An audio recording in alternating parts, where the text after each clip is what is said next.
শুভ সকাল বন্ধুরা। রকমারি আড্ডায় এলোমেলো জায়গায় যে আজকে সকালবেলা বাজারের আয়োজন, বাজার করে এনেছি। তো আমি তো যাই নাই, আমার কর্তামশাই গিয়েছে। দেখো, এই যে সরিষার শাক, বাঁধাকপি, ফুলকপি, দেখো এই যে ফুলকপি টাটকা টাটকা। তারপরে দেখো এই যে চাল কুমড়াগুলো কত সুন্দর, দেখেছো? এই যে, তো বন্ধুরা, তারপরে এখানে মুরগি, দেখো এই যে এটা ফার্মের মুরগি, এটা কক, দেখো এটা কক। তো এই যে আমার এলোমেলো বাজারে, দেখো আজকে শুভ সকাল সবার জন্য এই আয়োজনটা করেছি। সবাই বলতে আমরা 3 জন মানুষই।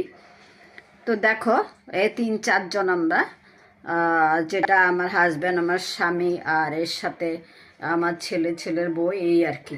তো মোটামুটি এই যে এই সুন্দর সকালের যে বাজারটা, আজকে যেহেতু শুক্রবার একটু আয়োজন করেছি, সবাই মিলে বসে একটু খাওয়া দাওয়া করব বন্ধুরা। তো ধন্যবাদ।